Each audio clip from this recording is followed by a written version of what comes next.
사람은 무엇이 되기 이전에 무엇이 되겠다고 하는 이 목적이 분명해야 합니다. 인생을 열심히 사는 것도 중요하지만 목적 있는 삶을 사는 것은 더 중요한 겁니다. 우리가 무엇을 하든 내가 어디를 가든 그 목적이 분명해야 합니다. 기도를 해도 중언부언하지 않고 구하는 목적이 분명한 기도에 응답이 있습니다. 그래서 고린도전서 9장 26절에도 운동장에서 달리는 선수가 향방 없이 목표를 정하고 뛰지 않는다는 거예요. 분명히 목표를 정하고 뛴다는 거예요. 한때 리고론 목사가 쓴 목적이 이끄는 삶이라고 하는 이 책이 목적이 우리 인생의 삶을 이끌어간다는 거예요. 세계적인 베스트셀러가 됐던 일이 있습니다. 집을 떠나서 우리가 어디를 가야 할 때에 우리는 먼저 목적지를 정하게 됩니다. 또 하루를 시작할 때 내가 누구를 만나고 무엇을 하겠다고 하는 분명한 목적이 있듯이 하나님의 아들 예수 그리스도가 이 땅에 오신 것도 분명한 목적이 있습니다. 예수 그리스도가 오신 이 성탄은 이 땅에 오셔서 십자가를 지셨고 생명의 길을 열어주셨고 인간의 모든 문제를 해결해 주시러 오신 날이 바로 성탄입니다. 그래서 예수 그리스도가 오시던 날 천사들이 하늘에는 영광이라고 찬양했고 또 땅에는 평화라고 천사들이 노래를 했습니다. 올해도 변함없이 한 해를 결산하는 문턱에서 우리가 성탄절을 또 이렇게 맞이하게 됩니다. 우리는 이 그리스도께서 오신 목적, 이 목적을 분명히 알고 주님을 기다리는 이 동방박사들과 같은 그 감사가 있고 또 은혜의 고백이 있어야 되겠어요. 그래서 우리의 신앙을 다시 한번 돌아보면서 지금 우리는 한 해를 너무나 힘든 이 코로나로 인해서 유난히 힘든 한 해를 또 살아왔고 또 새해가 오지만 그 새해가 그렇게 우리 환경에 희망차게 보이지가 않습니다. 그럼에도 불구하고 우리는 한 해의 결산을 하나님의 은혜라고 고백해야 합니다. 어떤 장애물이 있어도 멈출 수 없는 하나님의 은혜, 멈출 수 없는 기도를 드리고 멈출 수 없는 예배자의 삶을 고백하면서 하나님께 나아가고 올 성탄절을 맞이하는 그런 신앙이 되기를 주님의 이름으로 축복을 합니다. 우리 주님께서 이 땅에 오신 것은 무엇보다 인간의 죄의 문제를 해결하여 오셨습니다. 그래서 오늘 21절에 이렇게 말씀합니다. 아들을 낳으리니 이름을 예수라고 하라. 그 예수라는 이름이 뭐냐? 자기 백성을 죄에서 건질 자, 구원할 자라고 했습니다. 그렇습니다. 본래 하나님은 인간을 축복 가운데 창조했습니다. 그래서 하나님이 사람을 만드시고 심히 좋았더라. 이 심히 좋았다는 말은 여기 한 번 있는 거예요. 사람을 만드시고 너무너무 기뻐하시면서 더 이상을 표현할 수 없는 기쁨이에요. 하나님은 모든 만물을 여러분을 위해서 창조하신 겁니다. 저 하늘에 있는 거나 땅에서 뛰는 거나 바닷속에 있는 것까지 우리 인간을 위해서 창조해 주신 거예요. 이게 은혜예요. 그리고 인간은 어떻게 살기를 원하느냐? 하나님의 영광을 위해서 하나님을 영화롭게 하면서 살기를 원하셨던 거예요. 그래서 인간은 하나님을 찬양하고 하나님을 섬기고 하나님과 동행하며 사는 게 인간의 본분인 거예요. 그런데 그 인간이 죄를 졌습니다. 하나님 말씀을 불순종했습니다. 하나님이 먹지 말라고 한 선악과를 먹고 에덴에 주셨던 모든 은혜, 모든 기쁨, 모든 축복을 빼앗기고 쫓겨나고 말았습니다. 이때부터 인간에게는 근본적인 문제가 찾아온 거예요. 그 근본적인 문제를 우리는 죄라고 말하는 거예요. 그래서 죄라는 하마르티아라는 뜻은 빗나갔다, 빗나갔다. 마치 표적을 향해서 활을 쏘았는데 그 활알이 표적에 맞지 않고 빗나갔다는 뜻이에요. 즉 죄는 하나님께서 정하신 인간의 율례와 법도와 목표와 하나님의 뜻을 주셨는데 그 뜻에서 빗나가 버린 거예요. 그게 바로 죄예요. 이때부터 인간은 누려야 할 기쁨을, 평안을 빼앗겼어요. 그리고 그때부터 인간에겐 불행이 찾아오기 시작한 겁니다. 왜 그렇습니까? 하나님의 목적에서 빗나갔기 때문입니다. 하나님의 목적에서 빗나간 인간은 끝없는 방황이 오는 거예요. 불행이 시작되는 겁니다. 여러분, 이게 인간의 어리석음이에요. 쾌락을 가지고 있는데 뭔지 평안이 없어요. 소유를 가졌는데 만족이 없고 길을 잃었고 인생의 해답을 잃었기 때문입니다. 이스라엘의 초대왕 사울의 모습을 보십시오. 그는 하나님을 섬기는 왕입니다. 그가 하나님의 영이 떠나는 그 시간부터 그의 마음엔 불안이 찾아오는 거예요. 길을 잃었어요. 방향을 잃었어요. 답답하고 불안하니까 하나님을 섬기는 왕이 변장을 하고 평복을 입고 신접한 여인을 찾아가는 거예요. 그 신접한 여인이 뭐냐? 무당 전쟁의 운명 철학원이야. 오늘날로 말하면 하나님을 섬기던 왕이 하나님을 영이 떠나니까 길을 잃은 거예요. 방향을 잃은 거예요. 불안한 거예요. 신접한 여인을 찾아가 인생의 길을 묻는 거야. 인생의 운명을 묻는 거예요. 이게 하나님을 떠난 인간의 모습이라는 것을, 이 초라한 모습을 우리는 알아야 되는 거예요. 하나님을 떠난 인간. 그래서 인생을 운명이라고 체념을 해요. 나는 어릴 때 권사님들도 이야기를 하다가 아예 목사님, 우리의 기회 팔자예요. 기회 운명이지 뭐 집까지 거 이렇게 쉽게 포기를 해. 아니에요. 예수 믿는 사람들은 운명이란 말을 쓰지 않아요. 성경에는 운명이란 단어가 없습니다. 운명이 없어요. 예수 그리스도가 길이 되어주고 해답이 되기 때문입니다. 할렐루야. 예수 믿으면 지옥 갈 운명인데 천국 백성이 되는 거예요. 마귀의 자식인데 예수 믿으면 하나님 자녀로 바뀌는 거예요. 여러분, 우린 운명이 아니에요. 운명을 바꿔놓는 거예요.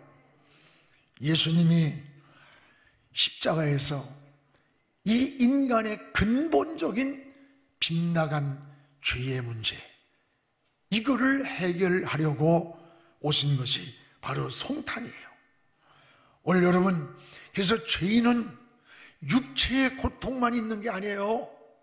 죄는 정신적인 고통, 영적인 장애물을 만들 뿐 아니라 우리의 삶을 황폐하게 파괴시키는 게 이게 죄인 거예요. 그래서 여러분, 죄는 세 가지 하나님과 우리의 관계, 하나님과 누리는 교제를 끊어놓는 거예요. 하나는 죄 짓고 나면요, 하나님과 무엇보다 은혜의 통로가 이게 막히는 거예요. 예수 믿기 전에는 이 죄를 지으면서 가책보다는 그 쾌락을 즐기는 거야. 죄를 즐기면서 살아가고 죄책감이 없어요.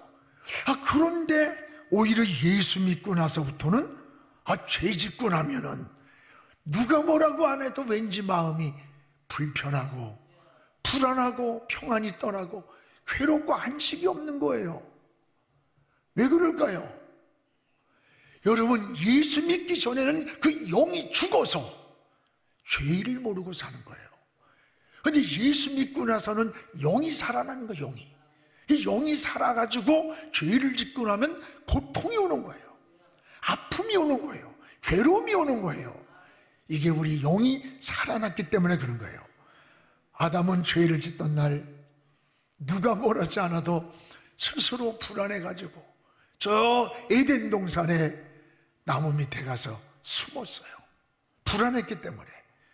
죄는 이 하나님과의 은혜의 통로를 가로막는 겁니다. 또 하나, 죄는 하나님이 우리에게 주시는 교제의 응답을 가로막는 게 죄예요. 그래서 이사야 59장 1절 2절에 보면 이스라엘 백성들이 바벨론의 포로가 됐어요. 시간이 흘러가도 울부짖는데도 해답이 오질 않아. 그때 원망을 하고 절망을 하는 거예요. 하나님이 우리 버렸나 보다, 하나님이 우리 기도를 듣지 않는다라고 낙심할 때 하나님은 이사야 선지자를 불러서 이렇게 말씀합니다. 내가 손이 짧아서 너희를 구원하지 못하는 게 아니야.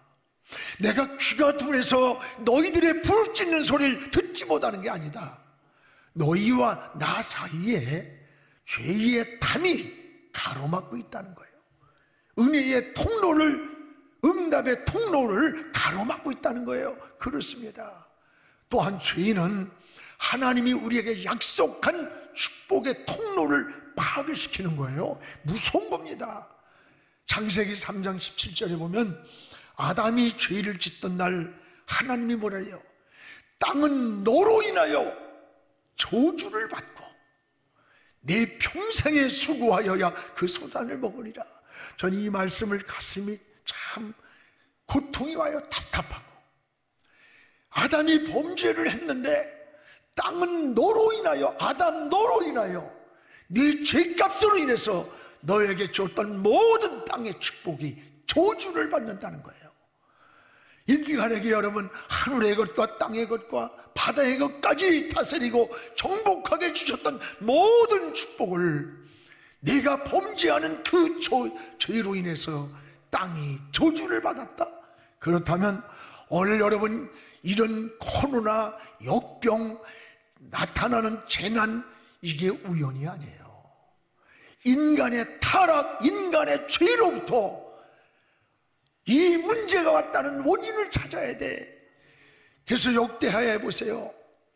하늘이 닫히고 재난이 내리고 역병이 일어나거든 여호와께로 돌아오라는 거예요.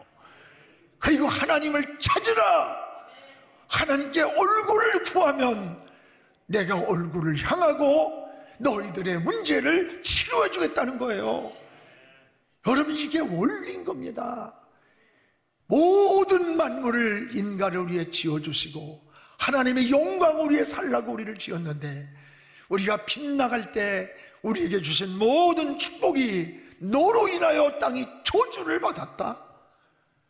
오늘 이런 원리를 깨닫는다면 우리의 가정에서나 삶에서나 우리의 환경에서나 이 역사를 움직이는 보이지 않는 하나님의 손이 있음을 알아야 돼요. 그리고 우리는 어려울 때에 원망하고 낙심하고 절망하는 것이 아니라 하나님 앞에 무릎을 꿇고 빗나간 여러분, 우리의 모습을 수정해야 되는 거예요. 목표를 향해 쏜 화살이 빗나갔다면 관역을 향해서 빗나간 우리 삶을 고치는 거예요.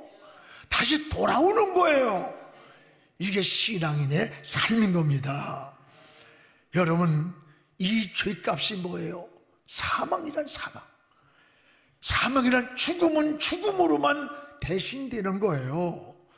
그래서 여러분, 죄 가운데 빠진 인간을 살리려고 하나님의 아들 예수 그리스도가 이 땅에 오신 그날이 바로 성탄이에요. 십자가의 제물이 되셔서 우리의 모든 가로막고 있는 은혜와 축복의 통로를 해결해 주신 거예요. 그래서 누구든지 그 예수를 믿기만 하면 죄인이 아니라 의인이 되는 거예요. 지옥 갈 운명이 천국 백성이 되는 겁니다. 예수님만 계시면 됩니다. 성탄은 이 하나님의 아들이 여러분 우리를 죄에서 우리를 구원하러 오신 날이에요. 얼마나 이 놀라운 은혜예요. 그러기 위해 십자가를 지셨고 나를 위해 대신 죽어주셨기 때문에 내가 지금 살고 있는 거예요. 오래전에 그 스코틀랜드에서 있었던 일이라고 합니다. 이 계곡을 가로지르는 철로가 놓였는데 간밤에 불어닥친 그 태풍으로 인해서 이 철로가 끊어진 거예요. 아침에 목동이 일찍 나와 보니까 철로가 끊어져 있어요. 저 멀리서는 기차가 달려오고 있는 거예요. 다급한 나머지 이 목동은 철로 위에 올라가서 손을 흔듭니다. 멈추라고. 그러나 이 기관사는 어린 목동이 장난을 하는 줄 알고 크락시를 울리면서 그냥 질주해오는 거예요. 다급한 이 목동은 자기가 입고 있던 옷을 벗어서 철로 가운데로 올라가서 흔들면서 멈추라고 손을 흔들면서 아우성을 칩니다.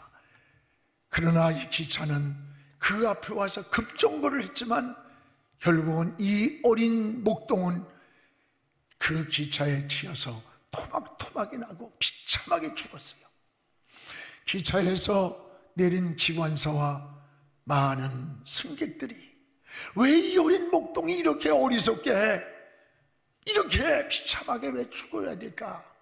사방을 둘러봤더니 바로 달려가던 그 기차의 50m 전방에 그 계곡을 가로지르는 철로가 끊어져 있는 걸 봤어요.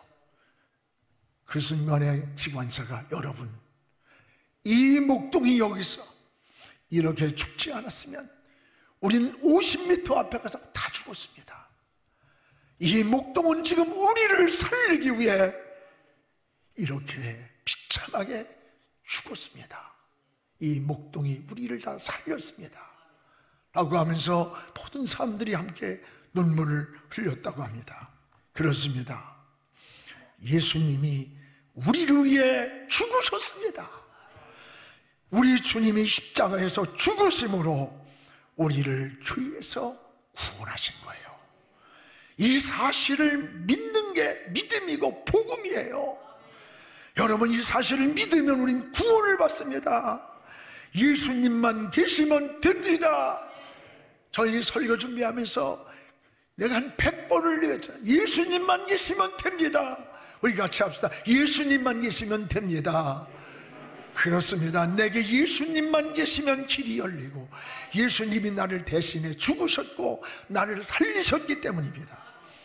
여러분 그래서 이 세상에서 가장 큰 죄가 뭔 줄 알아요? 윤리적으로 도덕적으로 뭐 이런 죄는 부분적인 죄예요. 우리가 용서받지 못할 죄는 예수 믿지 않는 죄예요. 예수 믿지 않고 죽으면 그는 구원받을 길이 없어요. 믿지 않는 죄가 가장 큰 죄입니다. 우리 여러분 성탄은 바로 인간을 죄에서 구원하시려고 오신 날이에요. 우리를 구원하시려고 오신 예수 그리스도 그분을 믿기만 하면 구원을 받습니다. 예수님만 계시면 됩니다. 성탄을 통해서 주님을 우린 영접하고 여러분의 가정에도 구원의 기쁨이 이 은혜의 기쁨이 이 은총이 넘치기를 주의 이름으로 축원합니다. 또한 성탄은 임마누엘이 되시려고 이 땅에 주님이 오신 거예요. 오늘 23절을 우리 같이 한번 읽겠습니다. 보라 처녀가 잉태하여 아들을 낳을 것이요 그의 이름은 임마누엘이라 하리라 하셨으니 이를 번역한즉 하나님이 우리와 함께 계시다. 아들을 낳을 것인데 그 이름이 뭐냐? 임마누엘이라. 임마누엘. 이를 번역하니까 하나님이 우리와 함께 계신다. 예수 그리스도를 통해서 하나님이 우리와 함께 계시는 임마누엘이 되신 거예요. 여러분 우리는 어떻게 살아야 됩니까? 임마누엘 신앙으로 살아야 됩니다. 하나님이 사람과 함께 계신다는 말이 임마누엘이에요. 나와 함께 하시는 하나님, 나의 길을 인도해 주시는 하나님, 우리를 지켜주시는 하나님, 우리 속에 나와 함께 계시는 그 하나님, 이게 임마누엘이에요. 성경에 하나님의 사람들의 특징이 뭔 줄 알아요? 공통점이 임마누엘 신앙입니다. 한 가지예요, 여러분. 여러분이 임마누엘 신앙 되길 축복합니다. 요셉이를 보세요. 요셉이가 저 감옥에서도 하나님이 함께 했어요. 애굽에 팔려가서도 함께 했고, 그 결과 애굽의 총리가 됐어요. 모세가 그랬어요. 바로의 궁전에서 함께 했고, 광야 40년을 걸어가면서 하나님 함께 했고, 120세의 세상을 떠난 날에도 하나님을 바라보는 눈이 흐리지 않았고 기력이 쇠하지 않았어요. 이게 바로 임마누엘입니다.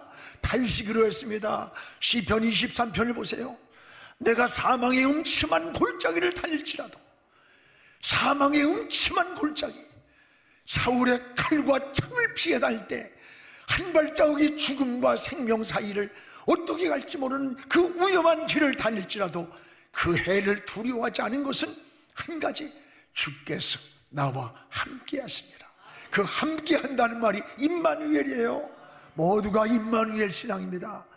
여러분, 임마누엘 신앙보다 더 든든한 게 어디 있습니까?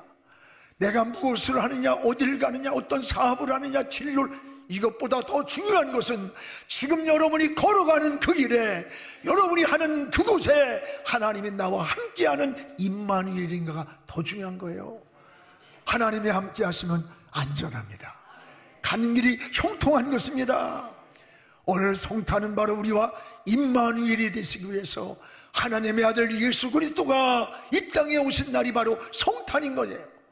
여러분, 주님과 함께 동행하다가 이 세상 어느 날인가 떠나는 그날에 우린 저 하늘나라까지, 천국까지 주님과 함께 사는 임마누엘의 신앙이 되기를 주의 이름으로 축원합니다. 그러면 오늘에 있어서의 성탄은